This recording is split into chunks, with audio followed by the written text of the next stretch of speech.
dispõe de até 15 minutos. Muito obrigado.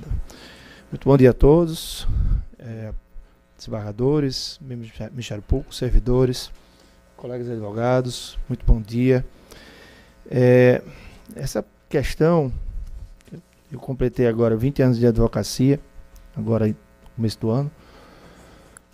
Esse processo é o processo mais estressante, o processo mais difícil que eu já tive nos 20 anos de advocacia. Vou dizer por quê. No meio da pandemia, acho que maio de 2020, abril de 2020, a gente estava tudo escondido dentro de casa, né, com medo do coronavírus. Essa senhora Jaqueline, em nome de uma associação, a APALIS, que é as pessoas acometidas por lúpus eritematoso sistêmico, por lúpus, né? Ela me procurou dizendo: doutor Renato, a gente está com um problema sério, a gente não consegue o Reuquinol. O Reuquinol é um medicamento de baixo custo, custava na época R$80 a caixa para 30 dias, e as pessoas que têm lúpus precisam fazer o uso contínuo desse medicamento. E aí eu disse: dona Jaqueline, a senhora não conseguiu no Unicat? Ela: não, faz 3 anos que o Unicat não fornece. E a gente vinha comprando nas farmácias, a muito custo, né? Porque às vezes tem pessoas que têm muita necessidade e não têm dinheiro. E aí a gente vem comprando nas farmácias, e agora o medicamento, por causa da Covid, está custando R$400 ao invés de 80. Né? Então, assim, mais do que quadruplicou o valor do medicamento. E a Unicat, né, e o Estado não fornecem de jeito nenhum.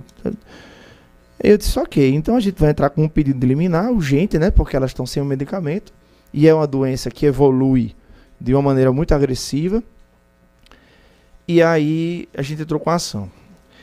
Nesse recurso agora, nós somos apelantes e apelados. No mérito, nós somos apelados, então a sentença foi procedente, mas a gente apela com relação aos honorários. A nobre doutora procuradora do Estado, na sua peça, ela fala que a gente está atrás de enriquecimento ilícito, dizendo que não vislumbra nenhum excesso de ônus, nem diligências, nem nada que justifique o quanto que a gente está pedindo de honorários. Esse processo, como eu falei, foi no meio da pandemia. A gente entrou com a ação e o doutor Bruno Montenegro não concedeu liminar de cara. A gente teve que pedir mais uma vez para que ele concedesse. Ele mandou o Estado se manifestar. Aí, depois que o Estado se manifestou, ele concedeu. A gente teve depois uma outra decisão mandando cumprir mais uma vez. A gente peticionou de novo em junho. Depois o doutor Cícero Martins mandou o Estado se manifestar mais em 15 dias, dizendo que queria o processo administrativo. Nessa época o processo foi parar na TV Justiça Nacional, devido à importância, né, porque são 300 mulheres precisando de medicamento.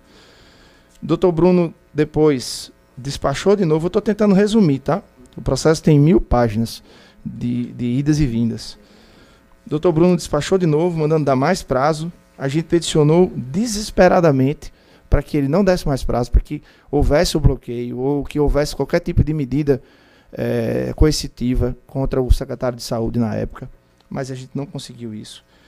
Depois ele despachou de novo, mandando o secretário apresentar o processo administrativo de compra do medicamento. Peticionamos novamente, pedindo urgência. Ele despachou de novo, dando mais prazo para a apresentação desse processo. Nós peticionamos de novo. E assim, eu não vou passar a manhã todinha falando isso, né? Assim foram 18 decisões judiciais onde não houve a determinação expressiva do cumprimento da decisão.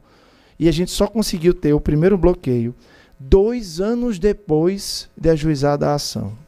2 anos depois. Então imagine quantas idas e vindas a gente não teve, petições, despachos, pedidos, agravos. A gente teve uns 3 ou 4 agravos nesse processo, porque a gente não conseguia a efetivação. No final, a gente teve um agravo que mandou, a doutora Berenice, mandou não mais exigir a documentação, porque a gente já estava com 300 pessoas E o doutor Geraldo Mota querendo que a gente protocolasse de novo laudos atualizados dos médicos. Isso no SUS é a coisa mais difícil do mundo, porque uma pessoa conseguir um laudo de um especialista no SUS, ela tem que ir primeiro num clínico geral, para depois ir para um especialista. Isso demora mais de 6 meses. E a gente fez o protocolo de 300 laudos com as identidades, com as requisições, com as bulas, com os receituários. Então, assim, foi um processo altamente trabalhoso. E aí eu digo que foi o processo mais estressante da minha carreira de advogado, porque nesses 2 anos que a gente ficou buscando pelo medicamento, 3 pacientes morreram. E a gente sem conseguir a medicação. 3 mulheres morreram. Essa senhora, olha a perna dela como é que tá.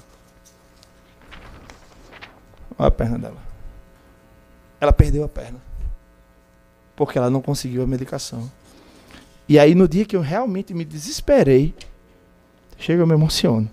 Foi no dia que essa menina morreu. Stephanie, ela tinha 12 anos. Ela morreu porque ela não tinha acesso à medicação, morava numa região muito pobre e ela não tinha condições de comprar um medicamento de R$400. E ela não conseguia, ela não sobreviveu. Aqui, ó. Então, assim, com todo respeito à procuradora, dizer que a gente não teve esforço, que a gente não teve trabalho, que a gente não teve diligência, é não conhecer o processo. Né? Então, no apelo, a gente pede para que seja revisto esse posicionamento, né, no nosso apelo, e que o apelo do Estado seja completamente indeferido. Pela atenção, muito obrigado. Aqui pelo sistema, o relator está acolhendo a preliminar de não conhecimento do recurso interposto por Jaqueline, diante de sua ilegitimidade. Essa preliminar foi sustentada pelo Ministério Público.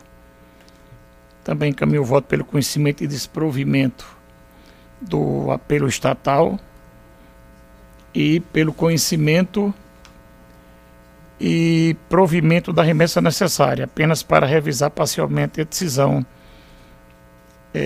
questionada. E pelo sistema aqui não há nenhuma divergência.